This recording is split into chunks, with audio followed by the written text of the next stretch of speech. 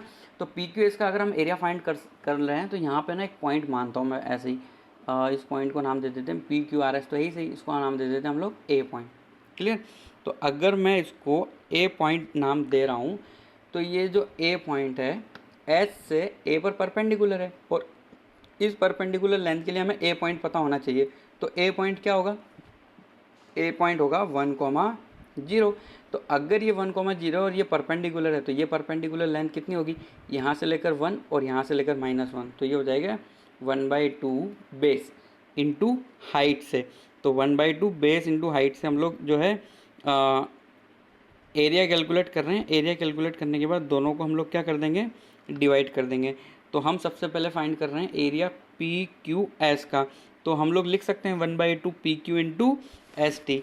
तो अगर हम 1/2 P Q into S T करेंगे तो इससे हम लोगों को जो है वैल्यू मिल जाएगी। तो 1/2 बेस इंटू हाइट, तो बेस हम मान लेते हैं P से लेकर Q तक को। तो P से लेकर Q तक की जो लेंथ होगी वो कितनी होगी, 2√2 + 2√2 4√2। क्लियर। और ये तो हो गया तुम्हारा बेस। अब इसी तरीके से अगर हम हाइट देखना चाहते हैं तो हाइट भी हम लोगों को पता लग जाएगी। तो हाइट कितनी हो जाएगी यहाँ पे, P सबसे पहले हम लोग देख लेते हैं PQ की लेंथ कितनी है, 4√2। ओके। अगर हम P से R की लेंथ देखना चाहते हैं तो P से R की लेंथ तो हम लोगों को फॉर्मूला से फाइंड करनी पड़ेगी, है ना। क्लियर। तो इसको लिख देते हैं हम लोग 4√2, ये हो गया तुम्हारा PQ। अब लिखना है हमें SA। तो अगर SA लिखना चाहते हैं तो वो क्लियरली कितना हो जाएगा, 2। तो ये हो जाएगा एरिया 4√2। तो ये तो एक एरिया हो गया। अब हम लोग बड़ा एरिया कैलकुलेट करना चाहते हैं। एरिया किसका कैलकुलेट करना चाहते हैं, हम एरिया ऑफ PQ R का भी हम लोग फाइंड करना चाहते हैं। अगर हम PQR का एरिया फाइंड करेंगे, एरिया ऑफ PQR, तो उसकी जो कैलकुलेशन हम लोग करेंगे तो PQR। ओके। तो PQR के लिए हम लोग किसको हाइट और किसको बेस बनाएं, तो देख लेते हैं यहाँ पे। यहाँ से लेकर यहाँ तक की जो लेंथ है वो कितनी है, क्योंकि ये टोटल ओरिजिन से ये 9 है, तो A से R तक की लेंथ कितनी होनी चाहिए, 8 होनी चाहिए, यहाँ से लेकर यहाँ तक की, है ना। अब हम इसको बेस बनाना चाहते हैं तो ये हमारा हो जाएगा 1/2 बेस। बेस हम लोग बना रहे हैं PQ को, और PQ की लेंथ कितनी है, 4√2। और जो हाइट है A से लेकर R तक की लेंथ वो कितनी है, 8। क्लियर। तो ये हो गया हमारा। अगर हम इसको सॉल्व करेंगे तो ये 2 से ये कट जाएगा 4, तो हो जाएगा 16√2। क्लियर। अब हम लोग जो वो बोल रहा है क्वेश्चन वो सॉल्व कर लेते हैं। वो बोल रहा है find the ratio of area. किसका एरिया फाइंड करना है हम लोगों को, किसका रेशियो फाइंड करना है, ऑप्शन नंबर मतलब क्वेश्चन नंबर 58 के अंदर हम लोगों को एरिया कैलकुलेट करना है PQS का, डिवाइड बाय एरिया कैलकुलेट करना है हमें PQR का। तो हम ये वैल्यू जो अभी हम लोगों ने ऊपर कैलकुलेट की है वो रख देते हैं। तो अगर हम लोग वैल्यू रखेंगे तो कितना आएगा, 4√2 अपॉन 16√2, तो ये हो जाएगा 1/4। क्लियर। तो ये देखें कौन से ऑप्शन के अंदर अवेलेबल है, 1/4, ऑप्शन नंबर सी से, है ना। तो देखो यहाँ तक तुम्हें ऐसा लग रहा होगा कि कोऑर्डिनेट ज्योमेट्री का क्वेश्चन है, तो मैं भी बोलूँगा हाँ बिल्कुल ये कोऑर्डिनेट ज्योमेट्री का ही क्वेश्चन है। बट अब जो नेक्स्ट जो क्वेश्चन आ रहा है वो 100% सॉल्यूशन ऑफ ट्राइंगल का क्वेश्चन है। अगर हम सॉल्यूशन ऑफ ट्राइंगल से करते हैं तो वेरी इजीली हम लोग इसको सॉल्व कर पाएंगे। अदरवाइज और भी मेथड है हमारे पास कोऑर्डिनेट ज्योमेट्री के, बट वो लेंथी रहेंगे। देखो मैं समझा देता हूँ क्या हो रहा है। वो ये क्या बोल रहे हैं, the radius of circle of triangle PRS। Clear. तो हमें ट्राइंगल PRS का सर्कल निकालना है। तो रेडियस ऑफ सर्कल मतलब हमें कैपिटल R की वैल्यू निकालनी है ना। तो देखो हम डायग्राम पे वापस से जाते हैं। तो जो डायग्राम हमारा सजेस्ट कर रहा है PQR, है ना, PQR ही बोल रहे हो, PRS सॉरी, PRS मतलब ये वाला जो ट्राइंगल है इसका हमें क्या निकालना है, सर्क्यूम रेडियस। तो एक काम हम ये कर सकते हैं कि हम सर्क्यूम सेंटर निकाल रहे हैं ना। सर्क्यूम सेंटर निकालने का कोई फॉर्मूला नहीं है, हमें क्या करना पड़ेगा, 3 परपेंडिकुलर बाइसेक्टर की इक्वेशन निकालनी पड़ेगी या किसी 2 की, फिर इंटरसेक्शन पॉइंट आएगा, उस इंटरसेक्शन पॉइंट की हम S, P या R में से किसी से भी डिस्टेंस निकालेंगे तो हमें रेडियस मिल जाएगा। तो ये तरीका है अगर हमें सॉल्यूशन ऑफ ट्रायंगल नहीं पता है तो। अगर हमें सॉल्यूशन ऑफ ट्राइंगल पता है तो हम इसको सॉल्व कर सकते हैं बाय यूजिंग द फॉर्मूला, क्योंकि कैपिटल आर का हम लोग फॉर्मूला जानते हैं, वो हमने पढ़ा हुआ है, वो होता है a B c upon 4 delta. अब देखो a B c upon 4 delta बोलना तो बहुत आसान है। अब है ना, हम क्या कर लेते हैं, यहाँ पे एक छोटा सा मैं रेक्टेंगल बना रहा हूँ, क्योंकि कुछ वैल्यूज़ है जो यहाँ पे मुझे लिखनी है, जो नेक्स्ट क्वेश्चन के अंदर काम आएगी। क्या, जिस ट्राइंगल का हमें सर्क्यूम रेडियस निकालनी है, उस ट्राइंगल की सभी हमें क्या पता होनी चाहिए, साइड्स पता होनी चाहिए। तो साइड्स पता करने के लिए सबसे पहले मैं लिखना चाहता हूँ यहाँ पे पी क्यू।